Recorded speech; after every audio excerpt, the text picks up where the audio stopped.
My neglectful parents stole my college fund to buy a car for my brother and told me to just suck it up. But instead I reported them and disappeared without a single word.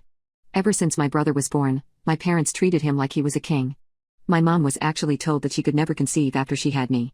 So when she got pregnant again, everyone called it a miracle child. And they made sure to spoil him after he was born. I was literally told to not go near him because I could hurt him. One time, they took him on a long car trip to California but left me with my grandparents. I spent my time doing chores while he was out having fun. On my 10th birthday, all I wanted was to go to the playground for a while and enjoy myself.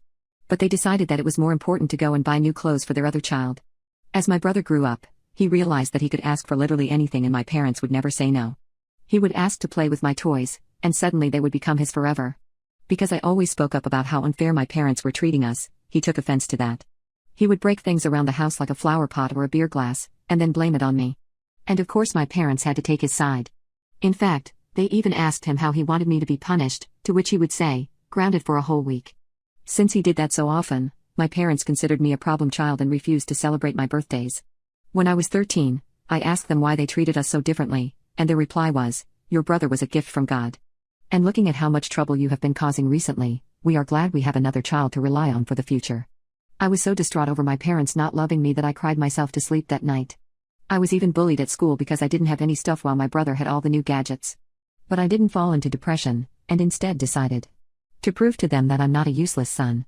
I graduated from high school as a valedictorian and thought that they would praise me.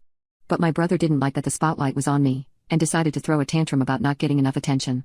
So instead of going to my graduation party, my parents took him to his favorite restaurant and treated him to a giant meal. That day onwards, I realized that I needed to get what I wanted my own way, and had to work hard for it. I started studying hard and even took on a small job to eventually pay for my college. It was my dream to become a pilot, but the courses for that weren't cheap at all. And I couldn't trust that my parents would help me pay for it. Anyway, I kept taking on shifts for 2 straight years and managed to save over $9,000. I was really sad because that wasn't nearly enough to go where I wanted to go in life. But thankfully, one of the teachers at my high school knew about my dream and helped me work towards it. She helped me connect with colleges that offered scholarships based on my performance, so I did my best to get good grades. My parents also found out about this, and tried to discourage me. They used to say things like, "A girl can't actually be a pilot, so don't waste your money on those stupid courses." But I didn't let their words get to me and kept working. When my brother turned 18, he decided to get a loan from the bank to buy a car, which was really weird because he didn't even have a job. Apparently, he had put our parents' house as collateral without even consulting with them first, and was now begging them to pay back his loan for him.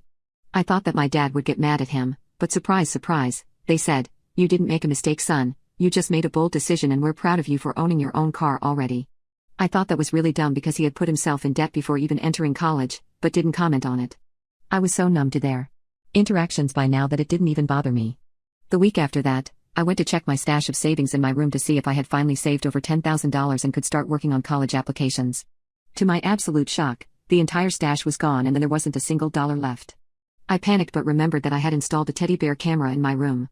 After checking the footage, I saw that my parents had entered my room while I was at work and taken all of the money I had saved for college. I rushed into the living room and yelled at them, demanding that they give me my money back. They told me to calm down, and explained that they used my college fund to pay off the loan that my brother had taken. I asked why the hell would they do that, because it was my money. They said that they weren't going to let me waste money on useless courses for my useless dream. I couldn't even believe what they were saying, because it sounded so offensive and dumb. They had literally stolen my money from me and weren't even acknowledging that what they did was wrong. When I kept arguing, they told me to just suck it up because the money was gone, and told me to go back to my room. I decided then and there that I wouldn't tolerate their abuse anymore. I returned to my room and started looking for an apartment near my workplace. As soon as I found one, I packed all my bags and got ready to leave this damn house. But before I did that, I called the authorities and showed them the video, which was clear evidence that my money was stolen without my permission. I told them my new address and that they shouldn't reveal that to my parents because I also want a restraining order against them.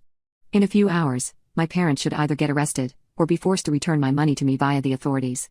And it doesn't matter if they're mad at me, because I would be far away from their reach by the time the cops arrive.